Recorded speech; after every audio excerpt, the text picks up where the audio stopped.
तो चलो स्टार्ट करते हैं न्यूमेरिकल्स ऑन कूलम्ब्स लॉ। ठीक है, देखो चलो प्रीवियस क्लास में जो था क्या था, प्रीवियस क्लास में थोड़ी सी बातें समझ लो। प्रीवियस क्लास में ये था कि जो हमने बताया था क्या Coulomb's law in vector form और डाइलेक्ट्रिक कांस्टेंट, और क्या बोलते हैं कि कूलम्ब्स वेक्टर फॉर्म या मैग्नीट्यूड ऑफ कूलम्ब्स लॉ। ठीक है, तो उसमें क्या होता है एक बात समझ लो, क्या कि अगर क्या है Q1 और Q2, ठीक है, क्या है दोनों पॉजिटिव होते हैं, तो जो इसकी वैल्यू निकल के आएगी वो ग्रेटर देन जीरो होगी। ग्रेटर देन अगर जीरो होगी तो नेचर ऑफ चार्ज क्या होगा, नेचर ऑफ चार्ज रिपल्सिव होगा। क्या होगा, रिपल्सिव। ठीक है, अगर अच्छा ये दोनों चार्ज अगर नेगेटिव भी होंगे तब भी जीरो से ज्यादा वैल्यू आएगी, तब भी चार्ज का नेचर कैसा होगा, रिपल्सिव होगा। अगर Q1 Q2 पे चार्ज अगर डिफरेंट है, मतलब एक पे नेगेटिव एक पे पॉजिटिव है, अगर क्या है Q1 नेगेटिव है और Q2 क्या है पॉजिटिव है, तो जो इसकी वैल्यू निकल के आएगी वो लेस देन जीरो होगी, और लेस देन जीरो होगी तो क्या होगा, इसका नेचर कैसा होगा, अट्रैक्टिव होगा। कैसा होगा, अट्रैक्टिव होगा। ठीक है, तो ये बात याद रखना। ठीक है, और वहाँ जो एप्सिलॉन आर की वैल्यू थी, ठीक है, उसको यहाँ देख लो। एप्सिलॉन आर की वैल्यू जो है, एप्सिलॉन आर की जो वैल्यू है, ठीक, वो क्या है, जो लाई कर रही थी और वन के से बड़ा और वन के बराबर, और क्या है इनफाइनाइट से छोटा और इनफाइनाइट के बराबर। ठीक है, इनफाइनाइट से छोटा और इनफाइनाइट के बराबर। ठीक,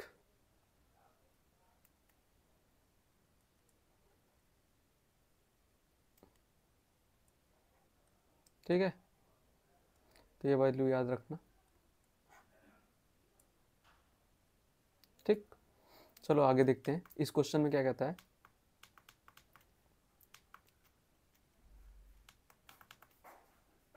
इस क्वेश्चन में कह रहा है क्या कि two identical metallic spheres cells A and B having the charge 40 Q है, यहाँ पे क्या है 40 Q plus minus 10 Q are kept at a certain distance apart. A third charge is identical uncharged sphere C is first placed in the contact with the sphere A and then with the sphere B. Then the sphere A and B are brought in contact and then separated. Then find the charges on sphere A and B. चलिए देखो क्या कहता है ये question. एक है ये रहा है कि दो अगर स्फीयर्स, क्या है दो स्फीयर्स, ठीक, इसको हम इरेज कर देते हैं, क्या कर देते हैं, इरेज कर देते हैं ताकि दिक्कत ना करे। ठीक है, देखो क्या कह रहा है क्वेश्चन।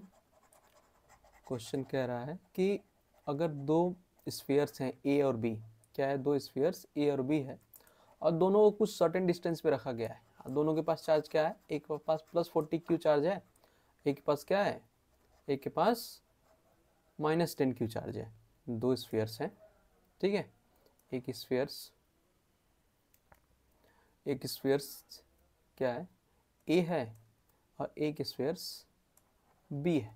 ठीक, एक के पास जो चार्ज है ये क्या है प्लस 40 Q चार्ज है, और इसके पास माइनस 10 Q चार्ज है। क्या है चार्ज है। तीसरा चार्ज C जो है, अच्छा ये जो जितने स्फीयर्स हैं, क्या है जितने स्फीयर्स हैं, ये C जो है, ठीक है, ये न्यूट्रल है, इस पे कोई चार्ज नहीं है। क्या है, इस पे कोई चार्ज नहीं है। अगर इस C को हम A से क्या करते हैं, टच करते हैं, टच करते हैं, तो C पे कितना चार्ज आएगा, और फिर इस C को B में हम टच करेंगे तो क्या चार्ज आएगा, फिर दोनों को टच कराने के बाद C को A से, C को B से, तो फिर A और B पे कितना चार्ज होगा ये हमको बताइए, क्या करिए ये बताइए। तो देखो क्या करेंगे कि ये तीनों चार्जेस क्या आइडेंटिकल है, क्या है आइडेंटिकल है, तो जब C को A से हम क्या करेंगे टच कराएंगे, क्या करेंगे C को A से टच कराएंगे। ठीक है, देखो तो C और A को टच कराएंगे, ठीक है, ये थोड़ा सा टच करा लो, ये A है ये C है, इस पे चार्ज कितना है प्लस 40 Q है, इस पे जीरो चार्ज है, क्या है जीरो चार्ज है, तो देखो जब भी मेटेलिक स्फीयर्स आइडेंटिकल होती हैं तो चार्ज जो रीअरेंज होता है वो इक्वल अमाउंट पे होता है। क्या होता है? इक्वल अमाउंट पे होता है। तो इसमें रीअरेंज होने के बाद तो बताओ कि ये 40 है तो 40 का हाफ क्या होगा? ए पे A/2 होगा। क्या चार्ज आ जाएगा? ए पे A/2 चार्ज हो जाएगा। जितने भी टोटल चार्जेस होंगे टोटल चार्जेस का कितना हो जाएगा? अगर दोनों को प्लस कर दें, क्या कर दें? प्लस कर दें तो कितना आएगा? 40। ठीक है, तो 40 पे आइडेंटिकल बॉल्स हैं, तो आइडेंटिकल बॉल्स होने के कारण इसमें जो चार्ज आएगा वो क्या होगा? जितना भी टोटल चार्ज का A/2 होगा तो इसको डिवाइड कर दो कितना, तो कितना आ जाएगा? 20। तो ए पे कितना चार्ज आएगा? ए पे भी कितना आ जाएगा? 20 क्यू चार्ज आएगा। प्लस इसी तरह से जो बी होगा, बी पे भी कितना, सी है ना, ठीक है, तो सी पे कितना आ जाएगा?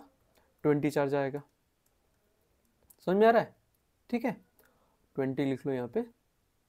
जो चार्ज होगा 20 क्यू आ जाएगा। ठीक, अब इस सी को क्या करो कि सी को यहाँ रहने दो, अब बी को लेकर आओ। क्या लेकर आओ? बी को। तो देखो ये सी है, ये बी है। क्या है? बी पे कितना चार्ज है? पहले था -10 क्यू चार्ज था, और इस पे कितना चार्ज है? सी पे +20 है। क्या +20 है?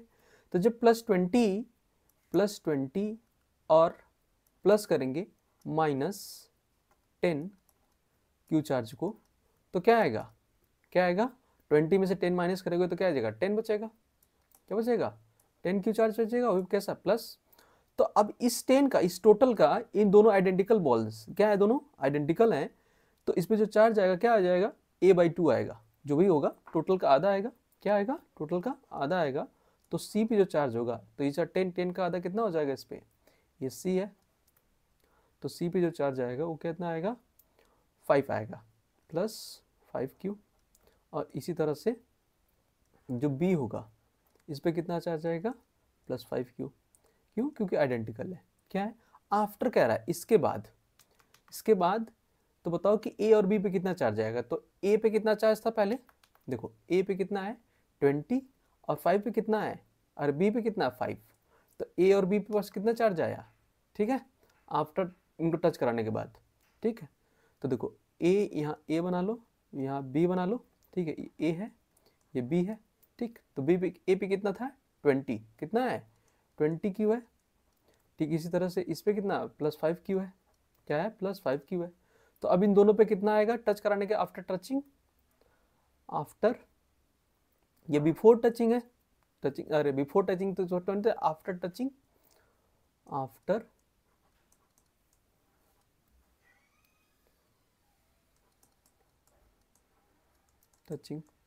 ठीक है, तो इस पे कितना आ जाएगा? ए पे आ जाएगा, कितना आ जाएगा? ये 25 बना। ठीक है, तो क्या हो जाए? 25, 20 + 5 25। तो ए पे जो चार्ज आएगा, ए पे कितना चार्ज आ जाएगा? इस पे आ जाएगा 25/2। क्या आ जाएगा? 25/2।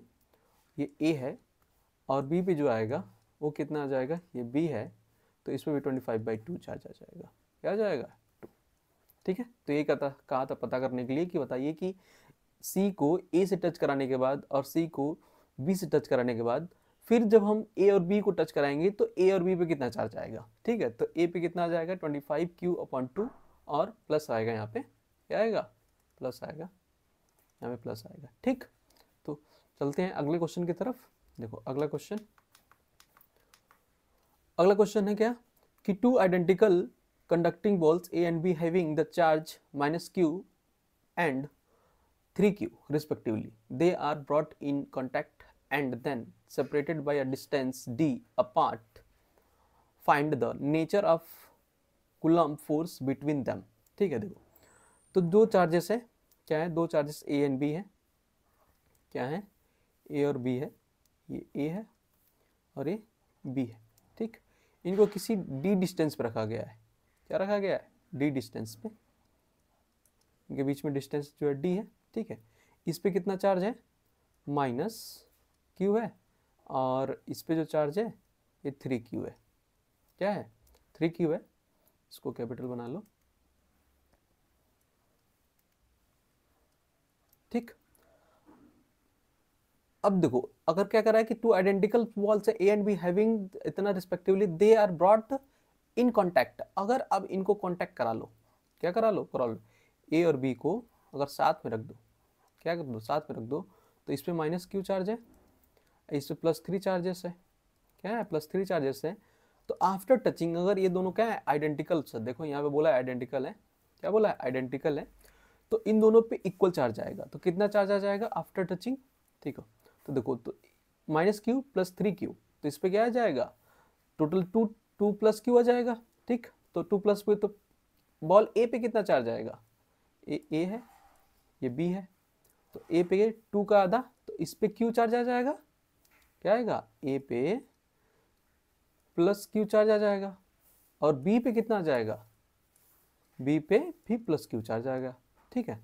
तो आफ्टर ब्रॉट टुगेदर अब पूछ रहा है इन दोनों में ए और बी में नेचर ऑफ चार्ज कैसा होगा, क्या बोल रहा है नेचर ऑफ चार्ज कैसा होगा। तो अभी हम बताएं क्या है कि अगर नेचर ऑफ चार्ज क्या है, दोनों पे सेम साइन है, क्या है दोनों पे अगर Q1 Q2 पे सेम साइन है, क्या है दोनों पे अगर प्लस प्लस है, दोनों अगर प्लस प्लस है चार्जेस, ठीक है, तो इनकी वैल्यू जो होगी ये जीरो से ज़्यादा बड़ी आएगी, ठीक है। तो अभी ये क्या होगा रिपल्सन करेंगे, रिपल्सन करेंगे, या फिर माइनस भी हो जाए तो माइनस क्यू और माइनस क्यू की वैल्यू क्या आएगी जीरो ज़्यादा आएगी, तो ये भी क्या होगा रिपल्सिव होगा। तो इसी तरह से देखो, इसी तरह से ए और बी में देखो, ए और बी को अब क्या है दूरी पर रख दिया जाए, डी डिस्टेंस पर रख दिया जाए, जो डिस्टेंस यहाँ पे था, ठीक है। तो ए के पास कैसा चार्ज है प्लस क्यू चार्ज है, और बी के पास भी कैसा चार्ज है प्लस क्यू चार्ज है, ठीक है, प्लस क्यू चार्ज है। तो दोनों पे सेम कैसे साइन है, सेम साइन है, तो दोनों एक दूसरे को क्या करेंगे रिपल करेंगे, क्या करेंगे रिपल करेंगे, ये बी है, ठीक है।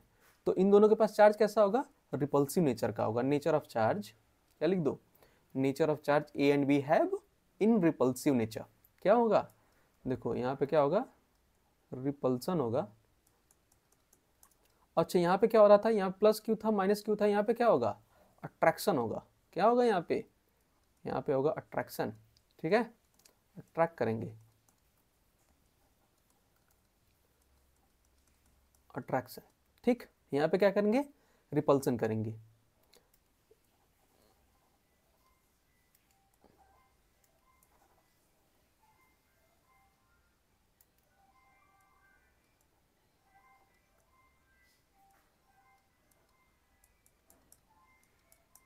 रिपल्सन करेंगे, ठीक है, ठीक। तो रिपल्सिव नेचर का होगा। चलते हैं नेक्स्ट क्वेश्चन की तरफ। देखो तीसरा क्वेश्चन क्या कह रहा है कि 5 point charges each of charges plus Q R placed on the 5 vertices of a regular hexagon of side L. Find the resultant force on a charge minus q placed at the center of hexagon. देखो ये एक hexagon है, क्या है ये एक hexagon है, इसके पॉइंट पे रखे गए हैं क्या चार्ज को प्लस क्यू रखा गया है, यहाँ प्लस क्यू यहाँ कितना 5 पॉइंटों की तरह रखा गया है, ठीक।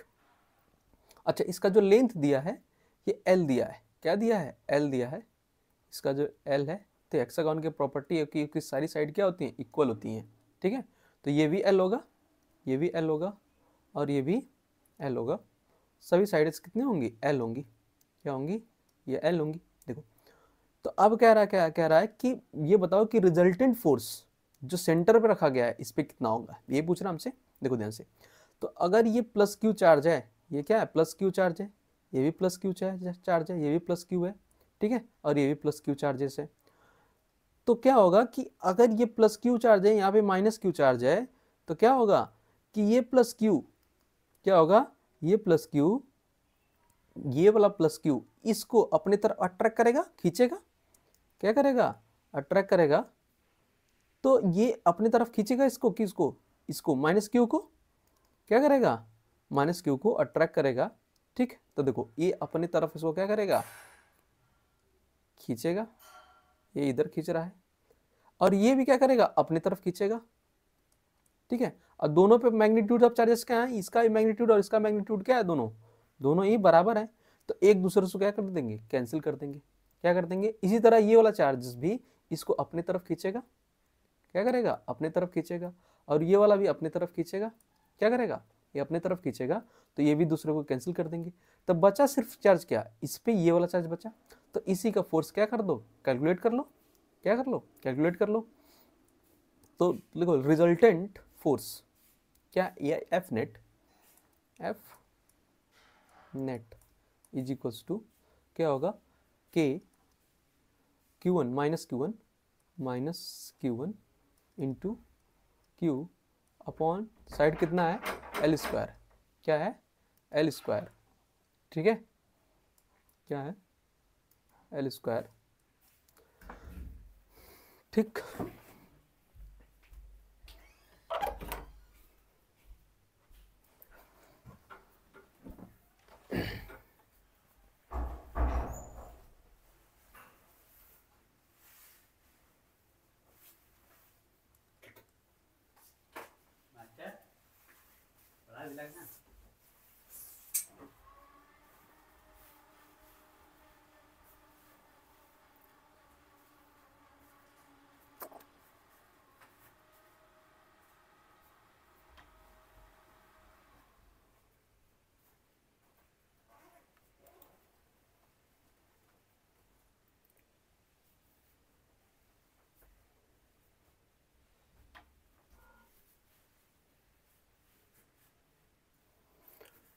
चलो तो देखो, तो यहाँ पे क्या है, F net is equals to क्या होगा, F net is equals to K Q1 upon L square हो जाएगा, क्या हो जाएगा, F net is equals to क्या हो जाएगा, K minus Q into Q upon L square, ठीक है। तो यही एफ नेट लगेगा इस पर, क्या लगेगा, एफ नेट यही लगेगा इस पर, ठीक है, ठीक है। एल की वैल्यू, के की वैल्यू कितनी है, 9 × 10⁻9, ठीक। आगे देखो नेक्स्ट क्वेश्चन, नेक्स्ट क्वेश्चन देखो, दूसरा जो क्वेश्चन दिया है, क्या दिया है आगे, the 2 point charges of +4 microcoulomb and 8 microcoulomb are repelled to each other with the force of 12 Newton, ठीक है। now if now if each is giving a additional charge of -6 microcoulomb, what will be the new force, क्या होगा, what will be the new force। तो पहले क्या कर रहा है कि दो चार्जेस है, क्या है, दो चार्जेस है, और यहाँ पे है, तो कितना है, +4 माइक्रोकूलम, और कितना है, 8 माइक्रोकूलम, कितना है, 8 माइक्रोकूलम, ठीक है। इनको फोर्स, इनके बीच में जो फोर्स लग रहा है वो कितना, 12 न्यूटन का लग रहा है। तो जो फोर्स होगा F इजिकल्स टू क्या होता है, F equals to K Q1 Q2 upon are square, ये होता है। तो F की वैल्यू कितनी गई है, 12 न्यूटन, कितनी दी गई है, 12 न्यूटन, यहीं पे कर लो आगे।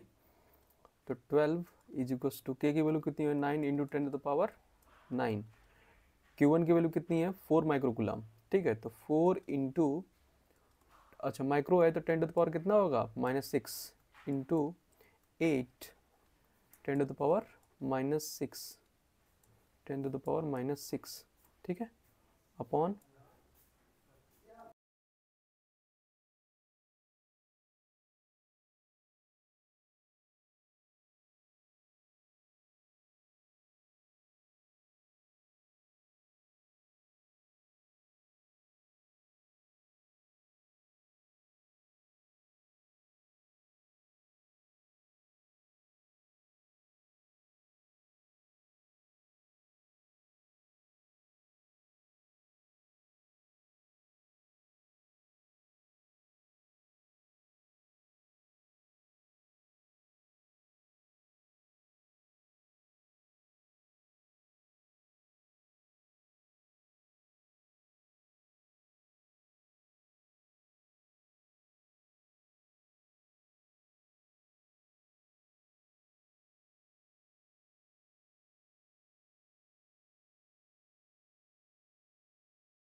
है।